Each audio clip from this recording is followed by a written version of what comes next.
guests, visitors, and students. Architecture is the art or science of building walls. Cities are representations of their cultural systems. As an architect and an urban planner, I dreamt of beautiful, environmentally friendly, and economically sustainable cities with equal accessibility to resources and economically sustainable and opportunities for all citizens. While services have spent more way over the last 5 decades, we still have a lot to accomplish to meet that goal. Gehry's value growth certainly contributes to the beautifying of cities worldwide, which I would hope Saudi cities house in the future. Few words about Frank, though he is no need for further introduction.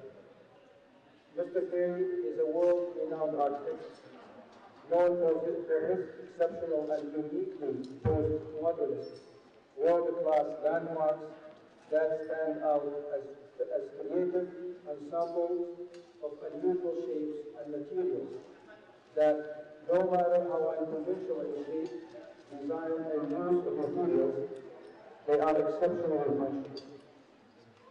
Mr. Gehry truly stands out as one of the leading world architects of the past and present centuries. The likes of Frank Lloyd Wright, Louis van der Waal, local Brazil, and Great Zaha. I would like to thank His Royal Highness Prince Mohammed Salman, who with the kind help of Princess Al Johar Al Khalid, we are honored to have founded Alfaisal University. Both I would like to thank for allowing us all this great opportunity.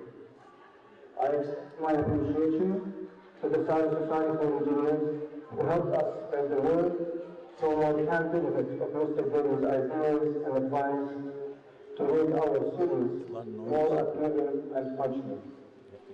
We at Alfaisal University are pleased and honored welcome Frank Gehry, of whose visit will surely inspire our faculty and students alike. Thank you very much.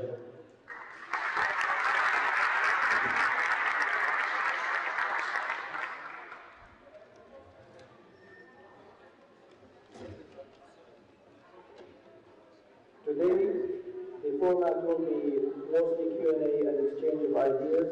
There is no formal setup and no formal presentation. Dr.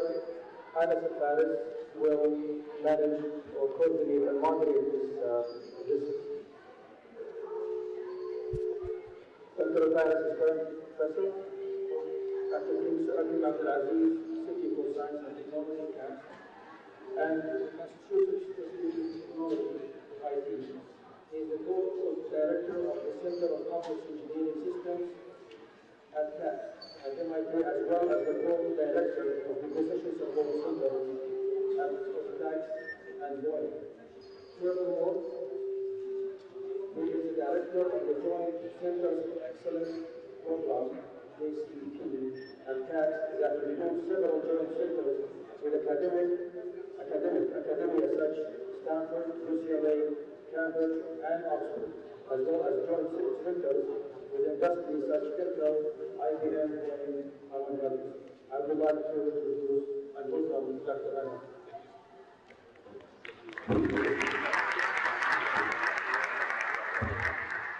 Thank you so much. So, I'm definitely pleased. I need to second Dr. Faisal here. I'm definitely pleased and honored to welcome Troy. Frank is truly a legendary architect who put his stamp and designs of really the most influential buildings. And in many cases, even controversial buildings as well. I know we won't definitely see justice today in just an hour of but for that, we definitely apologize in advance. I'd like to start. Can I just say, please? Does this work? Can you hear me? So I was, what a noise. Let's use this. Okay. So I was asked if I would meet with 10 or 15 students to talk about my work, and you've exceeded the 10 or 15 by a measure. I'm honored to be here to talk. You have a significant fan base, even separated. Given that, I'd like to start by focusing on a topic that maybe many of our audience do not know about Frank Gehry. We know a lot about Frank Gehry, the architect, but we'd like to know more about Frank Gehry, the individual, the person, more about your background. I know you were born in Canada. I know you studied in high school as well. So maybe a little bit more of that as well. It's true, I was born in Canada, and I have a Canadian passport as well as American. We immigrated to the United States when I was 17 years old, a very poor family. I was a truck driver for 2 or 3 years. By a series of meeting a professor at the university in a night class, he urged me to attend a class in architecture. And I had no idea, and I did very well. In fact, it was the first good thing I ever did. My parents even were proud of me, which was hard to get, as you probably know. And so I studied architecture and led to where I am. My interests are many. I've always been part of a kind of artist group in California and New York. Many friends growing up with me in the arts, people you've heard about, and they helped me, they inspired me and encouraged me.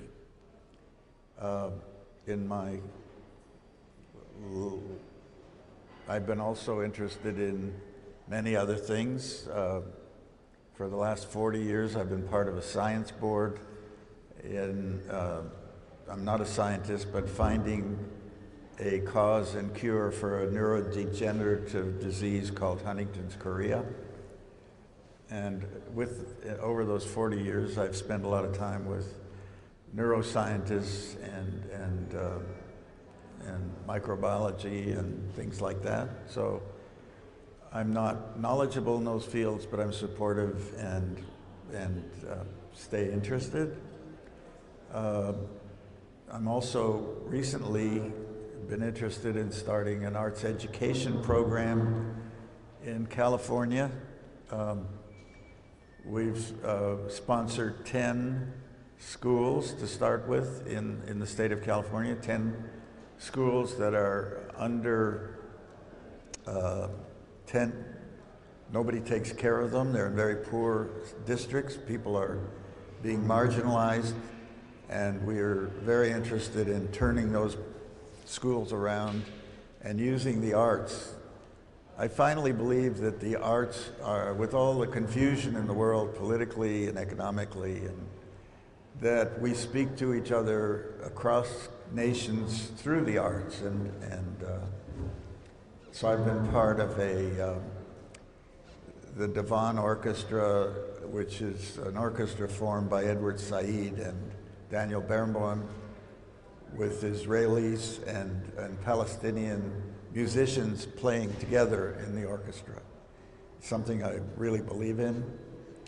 And one of the reasons I've been involved in Abu Dhabi with the Guggenheim Museum is that I believe that the Emiratis were committed to making a place to show art, globalized art. That means Western artists with Middle Eastern artists, with African artists, with Chinese artists.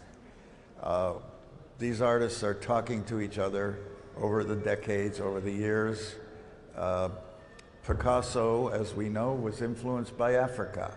If you look at contemporary African art, they're influenced by Picasso. So it's a kind of a continuum.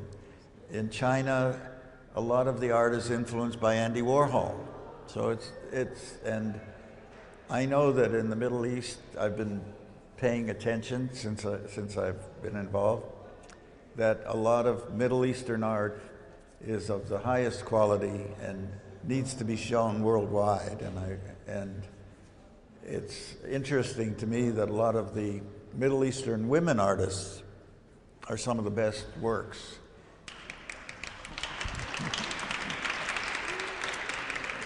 So I think through those mediums we're talking to each other, and I hope it makes for a better world for all of us.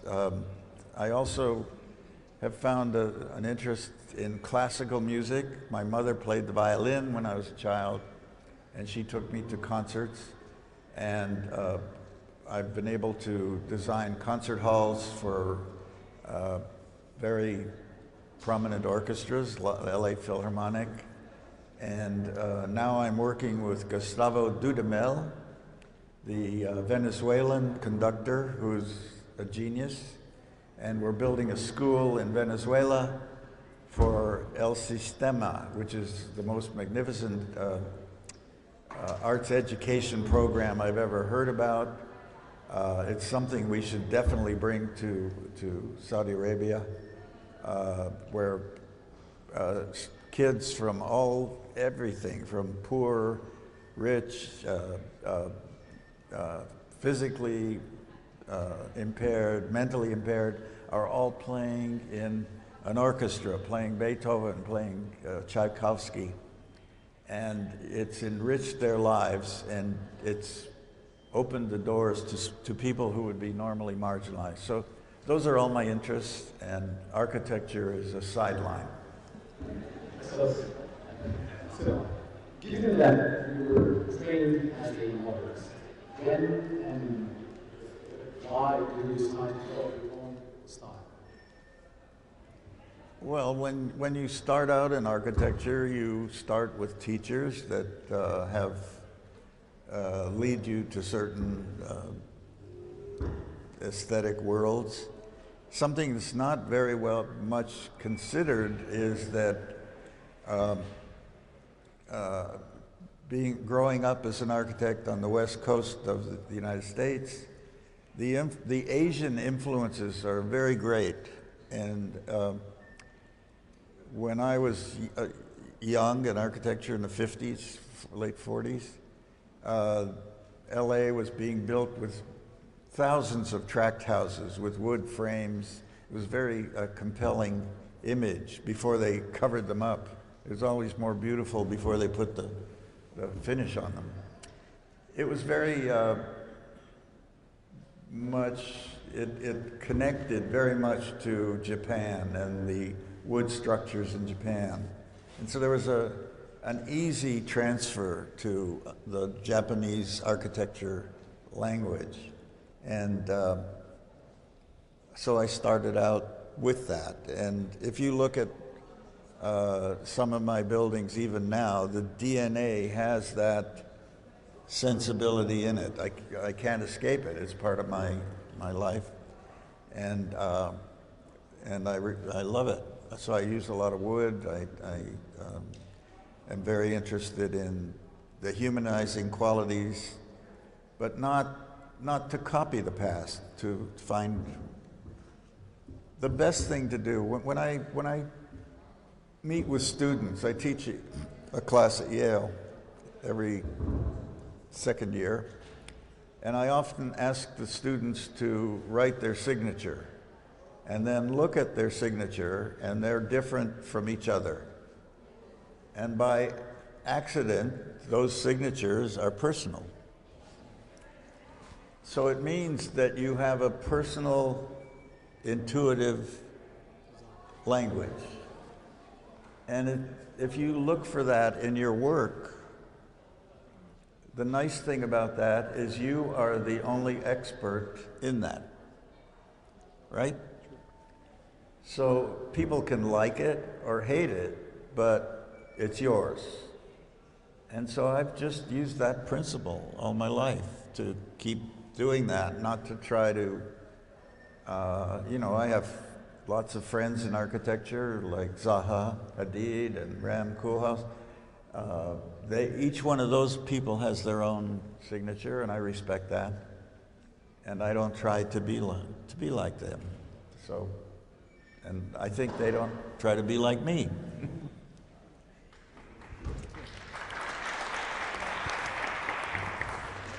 So, obviously, you're interested in biology, among sciences in general, and most of the aspects of architecture. Do you consider architecture to be anthropomorphic in that sense, or do you see yourself being inspired more by nature in general? Well, architecture is made up of solid materials, and usually it comes out rectilinear when you buy materials. So there's a kind of, and engineering certainly, safety, and then we have all the issues of sustainability. And, but one of the central issues for me is to make places for people that relate to their place and time. And what I tried to do in Abu Dhabi was to understand that culture because it was foreign to me. And I spent a lot of time, I felt like a blind man searching for answers from that culture. And I think it would be the same here, that there is a long history and a tradition, and I think wherever you go, one should respect that and use that to make the reason I'm interested in science is that scientists are inventing. They're searching for invention, and it's not pro forma. They work intuitively, and it's very similar. I think any creative person that allows themselves to works intuitively. So if you know what you're going to do in advance, don't do it. Let it come out intuitively, which is very interesting. It also keeps you honest, I think, because I call it a healthy insecurity. If you don't know what you're going to do, you're kind of insecure in a healthy way, I think. So it allows you to explore, and it keeps you grounded so you don't become an egomaniac and think that you're, Godzilla. I mean, I'm always worried that I'm going to understand the culture, that I'm going to be understood, that people are going to like the buildings, that they're going to be comfortable, that they're going to be respectful of the cultures and respectful of the budgets, which is very important. The last few years, I've been disturbed by the marginalization of architects. And I think it's because, as a profession, they have not accepted full responsibility. And so, in that context, when an owner hires you to do a project and you design it, if you don't take full responsibility, they turn to the contractor. And within a second, the contractor becomes the parent and the architect becomes marginalized. We as architects have the tools to remain parental. I call it parental. And those tools are these bloody computers we all have, which gives us the opportunity to control the maximum amount of information and to make the process much more efficient. And so I've been focusing a lot of time on that. You just mentioned this issue of the product and not looking, and the issue of looking at the context and trying to understand culture. What are some of the things that you actually look for in such products and when you understand? Well, the Emirati clients could not explain to me what their issues were because that's so as I say, I was like a blind man. So I made models of the program and the site, and I realized that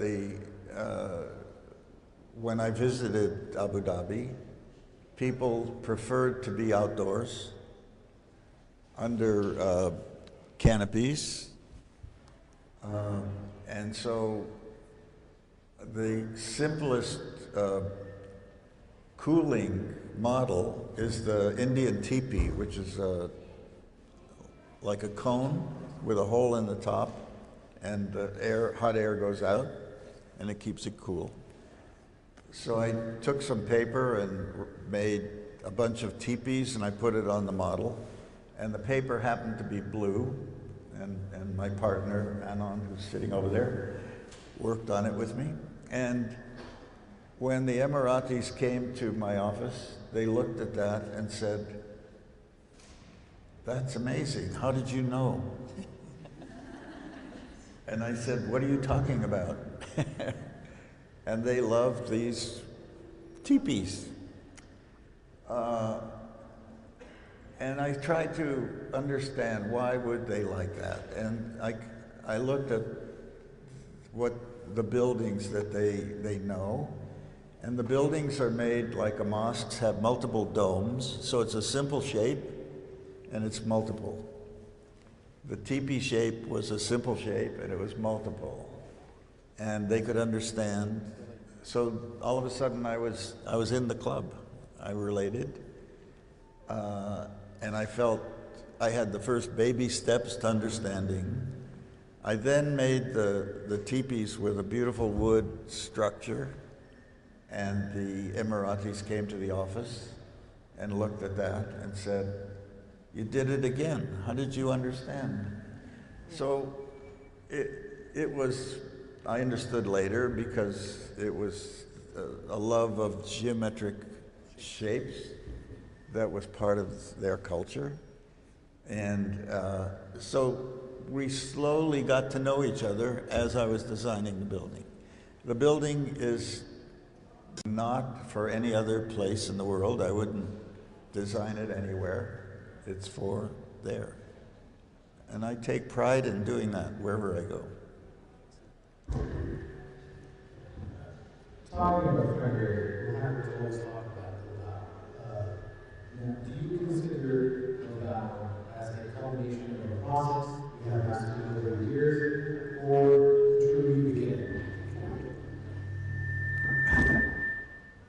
Well, I had done a lot of buildings already before Bilbao. The Basques asked for something like the Sydney Opera House. I met with the president of the Basque country, with the Minister of Commerce, Minister of Education, Minister of Culture, and they had an interest in having an art building made that would generate activity. So they were looking for a commercial effect. I didn't quite know if I could deliver that. I didn't promise anything. Since I'm interested in art, I knew how to do an art museum. I'd done some work with artists. The Basque city, at the time I was there, it was early 90s, was very poor. There was the steel industry and the shipping industry were dying. The young people, after they graduated high school, left. There was no staying population. The commerce was low. And I worked with them. We made a building that was built for 80 million euros, 30,000 square meters. The first year it was opened, the city earned 100 million euros. And last year they earned more than 300 million euros. So for 17 years, every year, the 100 million, then 120, then 140, 160, blah, blah, blah. It's changed the economics of the city. It's changed some of the politics. And for my birthday, a few weeks ago, they had a party for me and they named a bridge after me. I hope it's a nice bridge, but I haven't seen it. No, but the important thing is, I want you to understand, those of you who are practicing architecture, there's a lot of power in what we do. You have to take that responsibility and think about it hard, because it's not trivial. Our cities are made by us, and our environments are made by us, and a lot of what we see all around the world is insulting, buildings that are insulting. And it's not just here or in the Middle East, it's in Europe, it's in the United States, it's in Canada, it's in South America, it's in China. Everywhere you go, the built environment is not made respectful of human needs. It somehow has an economic mandate without realizing the economic mandate would be fulfilled tenfold if they paid attention to the architecture. It would really. And you can see that historically. You're trying to rebuild your history. And that's amazing, because it's a beautiful history, and it will reap economic benefits as it's rebuilt. So you just mentioned the Bilbao effect, which critics have at least. they call it the Bilbao effect. Do you agree at least in the concept? Apparently you do, but I would like to know more. Was there any success that was repeated with the Bilbao beyond the Bilbao effect? I didn't name it the Bilbao effect. I'm sorry for that. And the journalists tend to create funny names and everything. But after that building, we did the Walt Disney Concert Hall in Los Angeles. Los Angeles was not a poor city like Bilbao. It was already a thriving economy.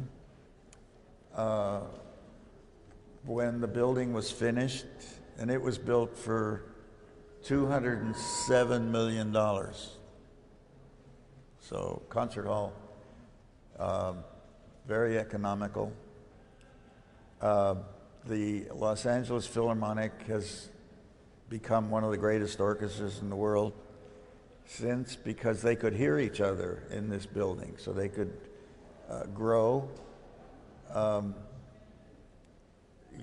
Some of you know the Hollywood sign in the hills. So that was the Chamber of Commerce symbol of LA, was the Hollywood sign. It's now been replaced by the Walt Disney Concert Hall. So my greatest achievement.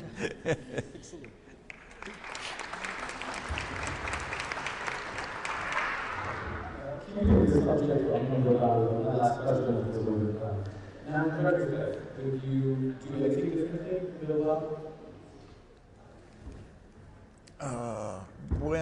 When the building was finished, I talked to the city planner and pointed out that the city had a certain characteristic. It was a tough industrial city, and that I've tried to emulate that. and that the first works being done around my building were strangely too pretty. They were doing something that aesthetically was not so great, I thought. And then a lot of buildings were built around it. I was very upset. They weren't respectful of the neighborhood. They didn't respect the community. They weren't. Now, 17 years later, I was there a few weeks ago for my birthday, and it all settled down somehow and became a city. And I think the people part of it has overpowered the negatives and made it a thriving people place. And I think it renewed my hope. And I think you have to remember that as you build your city, as you work. After all, it's for people, it's for you, it's for your children, it's for your future, that the people thing is really forever the most important thing. And it first priority. I don't know if you recall, our first encounter was on the team at the time, and at the time we were working a lot on a car project. It was called the City Car Project. Yes. Related to Film. And at the time we attended our first session, we were told Frank Gehry's time, and we were fairly confused at the time. Why would Frank Gehry be interested in a car project? I later learned that you did cars as furniture. And a boat now. Boat and watches, jewelry. Everything. Even the trophy for the World Cup of Hockey. Yes. I'm assuming there's a Canadian connection there. But that being said, do you believe that design is with no boundaries? Well, yes, to the point of political boundaries. I mean, I don't want to work where people are mistreated or not respected. Dictatorships, places where I don't feel comfortable. It's hard to draw those lines in the sand, but what we did years ago was to hire a human rights lawyer to work to advise us about where it was okay to work, where people were being treated fairly, and so those are the only boundaries. I think historically architects have done jewelry and bottles and furniture and many things. I think my friend Michael Graves has done tons of beautiful objects. I think these opportunities come and you just do it. I haven't gone into fashion design. I probably won't do that. Maybe with the ladies. As you can see, I'm not very fashionable myself. Tell me more about your process. Between the process of sketching and modeling, both digital and physical, how do you personally describe your own process? Well, as I said before, it's very intuitive. So the first thing I do when I'm given a project is understand the terrain, understand where it is, what it's for, what the budget is, what the scale of the project is, what the site looks like, how it relates to other buildings, what are the aspirations of the clients that are paying for it, what they want to achieve with the buildings. So it's kind of getting to know you, find out what. Now, normally people don't want to give you time to do that, so you have to do it kind of on the run as you're working. And as I said before, it's like a blind looking, trying to feel your way into things.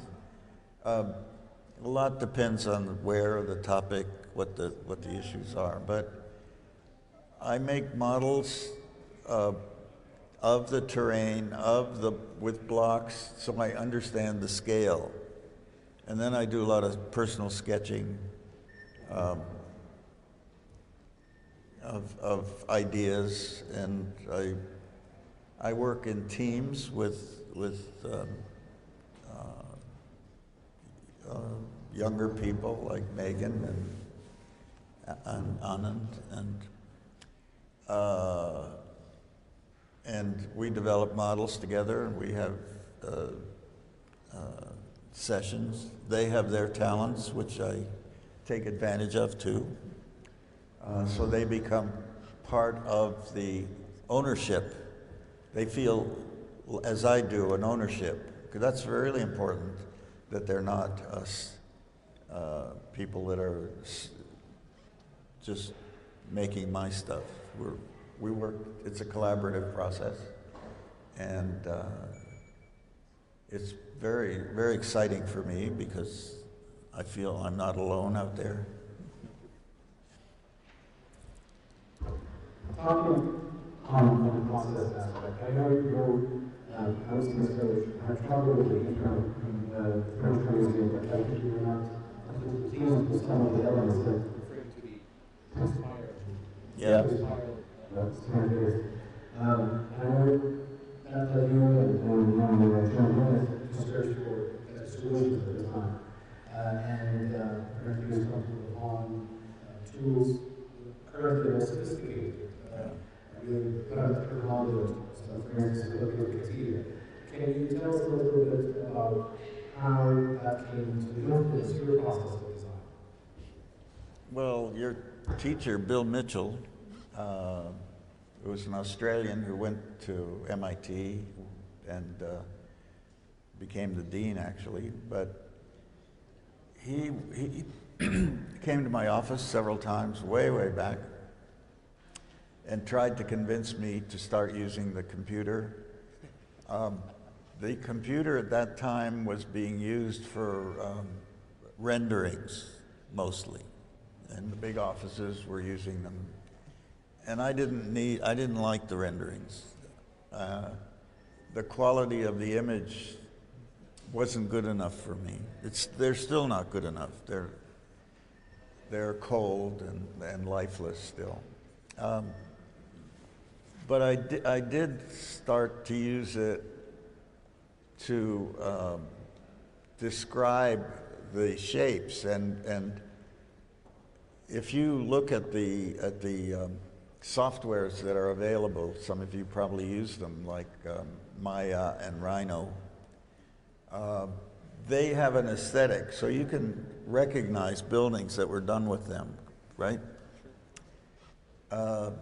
I used them in a micro, so instead of using the big curves, I was playing at a smaller scale, which gave me more freedom in the expression, so I could make it more personal. So it didn't look like it came out of the can, as it were. When I was working on Bilbao,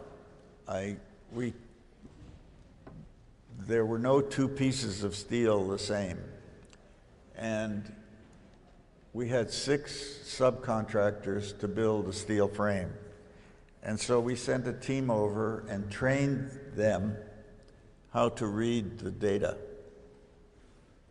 And the bids came in 18% under budget and 1% spread. So each of the contractors was within 1% of the other, which meant that the bids were solid, they were tight. When I had that experience, I knew we had something. And since then,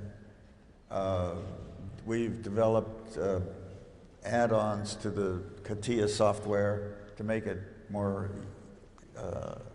usable for architects, because CATIA was built for airplanes. I believe that the future, the young architects will work computer without paper, that buildings will be built paperless. The approval process can be done paperless, and the architects who use it will be able to control their design and remain parental in the process.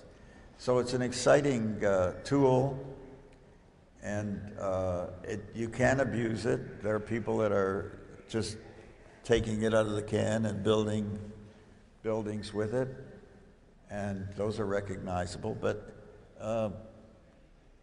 I think if you sincerely think about it and use it as a tool to develop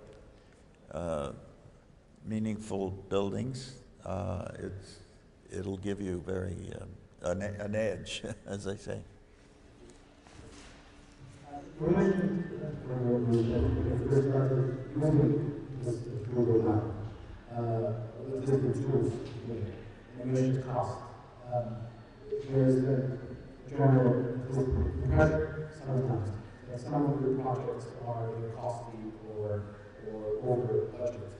Which I would like to hear your statement of defense against that. Well, usually if you if I ask people if Bilbao is an expensive building, everybody will put up their hand and say yes, but it wasn't. And Disney Hall is not expensive. And I can't help it what people perceive. The good news is we were able to make buildings that look expensive, but they're cheap. That's a good thing. That's not bad. So eventually people will understand. I don't have a public relations firm, so I don't go around talking about it, except when somebody asks me. But I think over time, yeah, it's not about money. I did something recently where a hospital in New York, a friend of mine was complaining that he runs the hospital, Columbia Presbyterian, New York, and he was upset that all of the buildings they build are very banal, and he said he thought it was because of budget. So I said, give me one of your buildings that you're going to build and tell me the price, and I'll show you what I can do for the same, which I did. And it's not about money, it's about the will to do something. If people are committed, it's not inevitable that it has to be bad. It's not. It's in your power as future architects to make a better building, make it more beautiful, make it more humane, make it a place that people are excited about, and you can do it for the same money that the bad buildings are made for. So it's not inevitable that they have to be bad. I'll switch from my side of the questions to some of the we have from students here at Alfaisal University. I'll start with a question by Diane Al-Hassi, who asks you, did the society strongly oppose your style when you first started? What? Did society strongly oppose your style when you started? Well, I was misunderstood, I think. People didn't like some of the things I was doing. For instance, the early work I was using the chain link fencing. I wasn't interested in chain link fencing. I was only interested in the issue of denial in the culture. So much bad stuff is built, people hate it, but they don't do anything about it. There's a denial thing. So I selected a material, chain link, which everybody hates, which is built worldwide.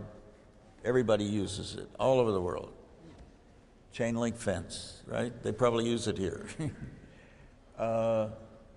And I decided to try to make it look good. An example of denial about it is a friend of mine bought a beautiful house in Bel Air, a very wealthy guy. And he always made fun of me about my chain link. He thought I was, a crazy chain link guy. And he would always make fun of me. And he invited me to his house because he was having troubles with his cabinets or something. And this very expensive house. And I looked from every room in his house. He had a tennis court in the yard, and he was looking at it. And a tennis court is made with a chain link fence around it. So I said, Mickey, I'm very embarrassed. Obviously, I've converted you to this crappy material, and you must love it. He said, what are you talking about? I said, well, you hate chain link, but there it is, from your bedroom, from your living room, from your dining room, from your kitchen. You can't escape it. There it is. And he looked at me and said, that's a tennis court. So that's the denial mechanism I was trying to figure out. Where does it go wrong? Where do you lose the perception? And why people will look at buildings and accept them, even though they're not very good, and they'll make fun of somebody with a new idea. It's strange human character, but I was trying to explore that. So, I'll give this a few questions just for the time, so we can open to our audience. I'll take another question from Alfaisal, who asks, when do you think we'll have a Gehry building inside of Gehry? I'm here.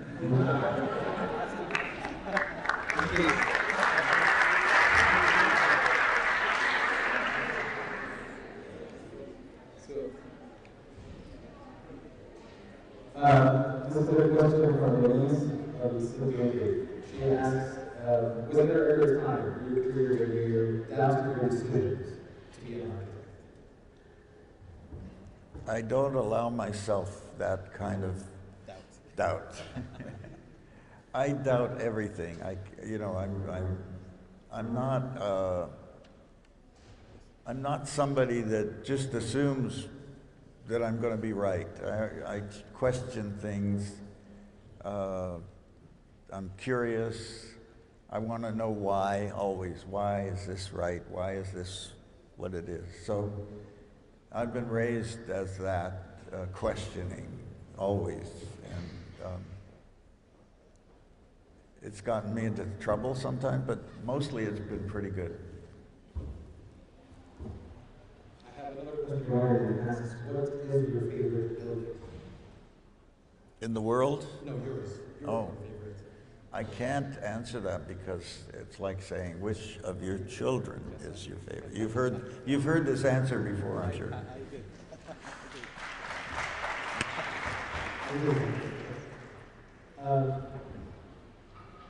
What's next for Frank Gehry? You're now in your 80s, showing no signs that of slowing down. You have a music legacy. How do you see the future? How do you see your firm evolving? Oh man, those are hard questions. A few years ago, I went to Rio and I met Mr. Niemeyer. He was 94. A couple of years later, I heard he remarried. And I think he went to 104. And he was still working, and he was a great inspiration. It's hard to know how to stop, how to leave. I think you just pass out and you're gone. The teams in the office are very capable, and I'm assuming they will figure out how to carry on in some way. I have a son who's with me in the firm too, so. He designed your new home. Designed our new house, yes. He's just learning. He's getting there. Was it too expensive at the time? No, they're right on budget. So let me, and I think this is a good time to start moving our audience and questions. We'll just give it about 10 minutes of questions. We'll start with the mic. I'm Fernando, from Spain, and I was the I can't hear you. No? Better. I'm Fernando, and I'm a member of the Food Assembly Heritage Movement. No. Let's do it. Let's do this one. Like that? Okay, no, like that?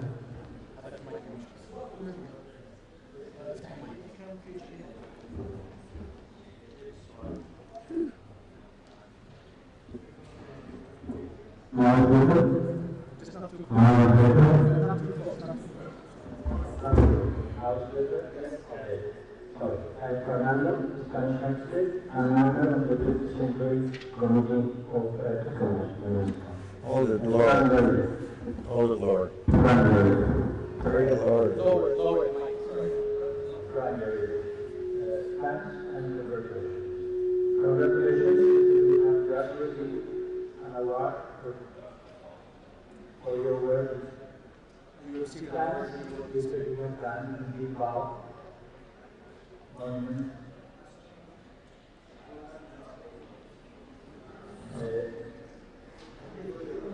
Let's not do this. It's okay. Just make it. Okay. Fast. Thanks because we have publicity of Bilbao, with your work, and create a fantastic United.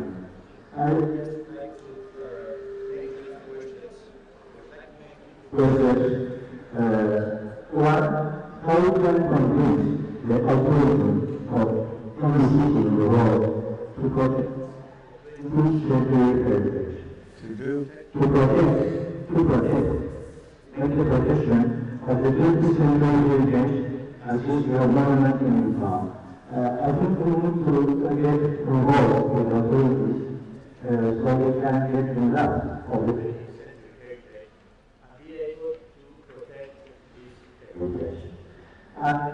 President,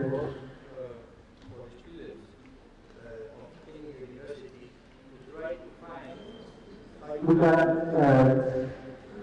can contest to show them how is the way of working when we are working in a heritage site with the known language of the 21st century.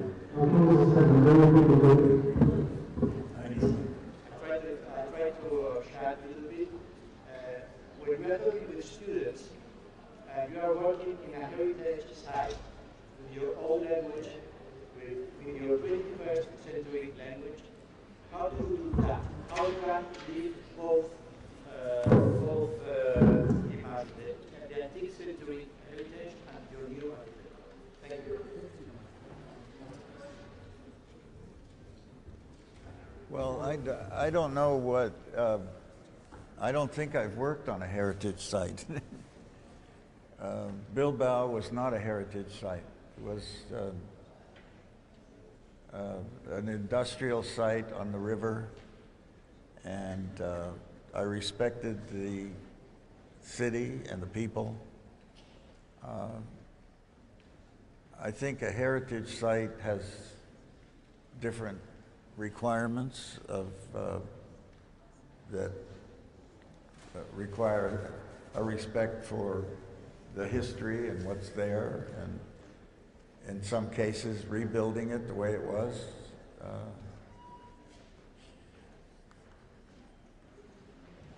It was also commended you on winning an award for Spain that you stood Yeah. for what you worked for Bilbao and beyond. Due to technical difficulties, can we do the following? We'll take a question from the female section, and then for, if you kindly do us a favor of writing your question on paper, now it's hard to say it, so very quickly. So if you could just kindly, on the male section, while I'm taking this question from the female section, just write your questions on paper. I think you should move them together. Just to, okay, kindly take it. And if you could also write your name. Here it comes. I know where it's coming from.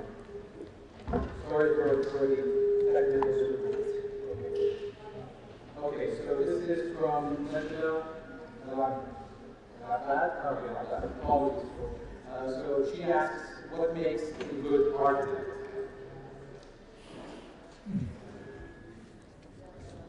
Well, I think anybody that chooses the profession of architecture does it because they want to make hopefully better places for people to live and work and enjoy life, and to make better environments.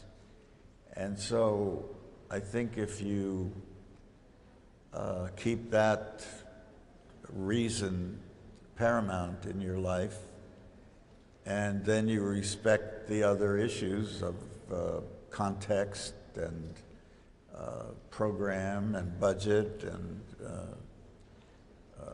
issues that are real, like the building shouldn't leak, it shouldn't fall down, it should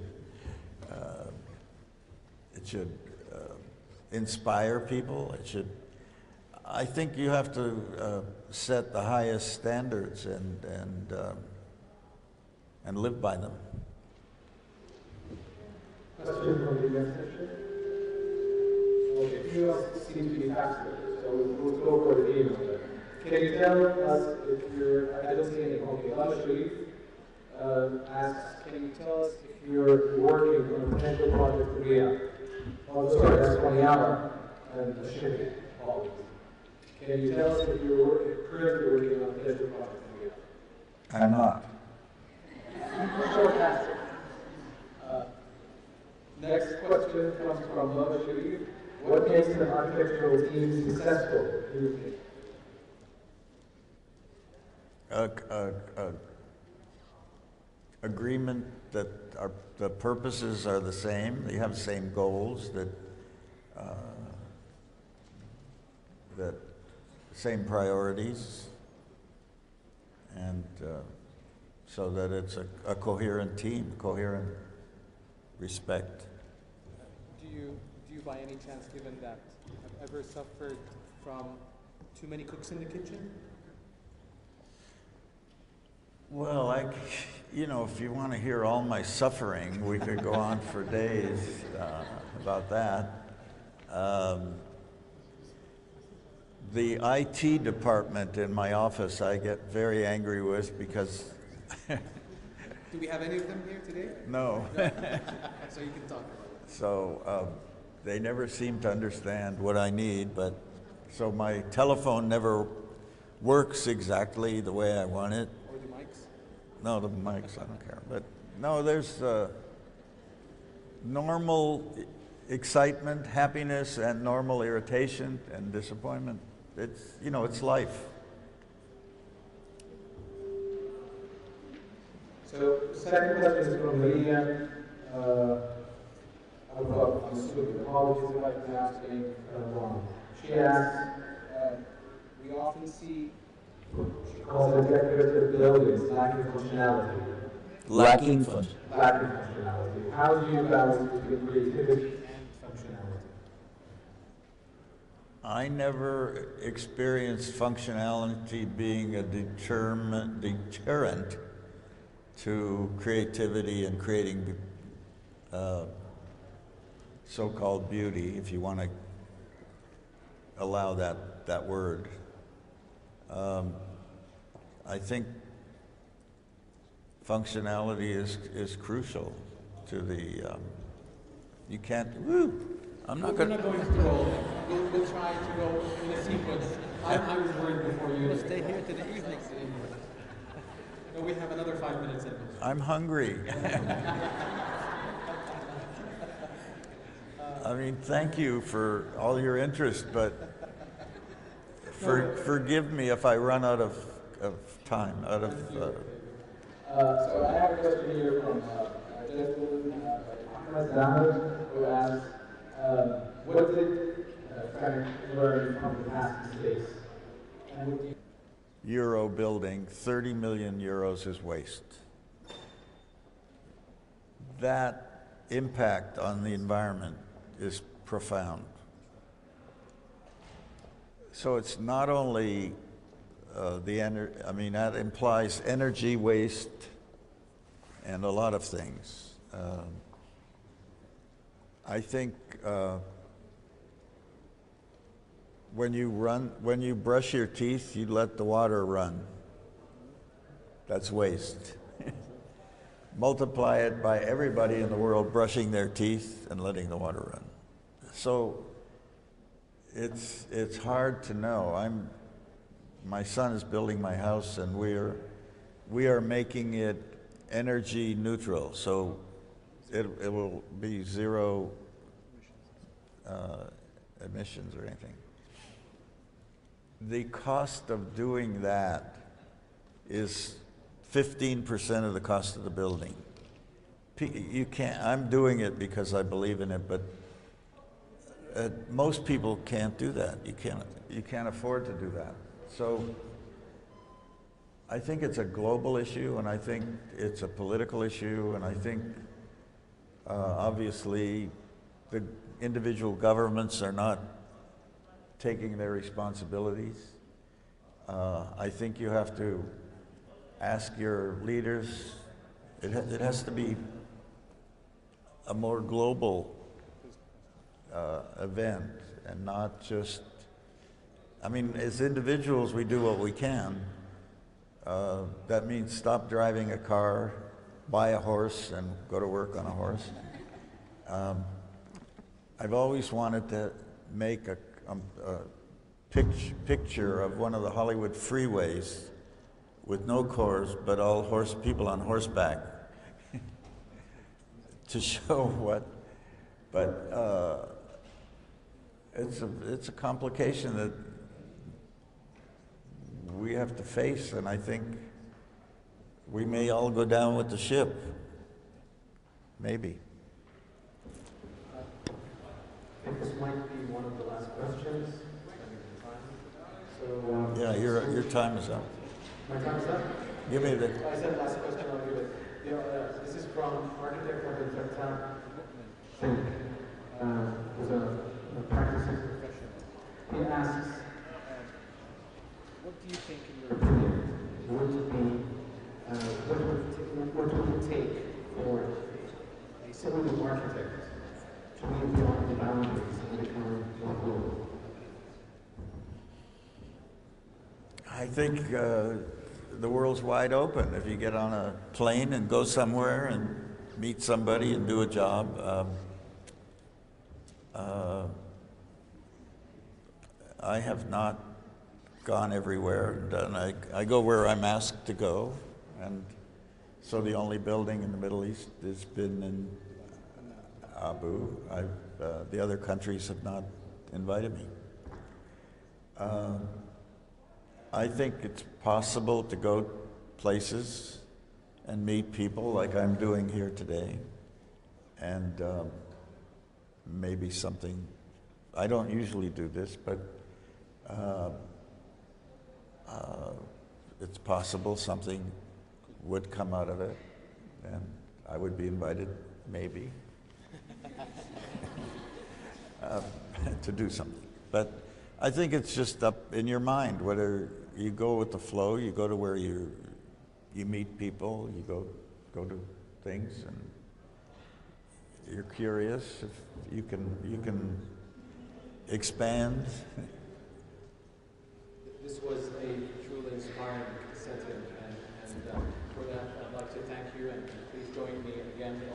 time. And Frank, I do apologize we were not able to go through all your questions. But once again, thank you.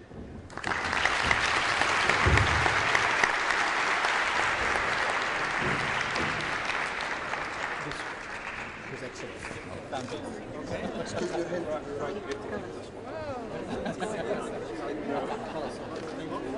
دكتور معلش Let's talk about the university. Also, keep to add to your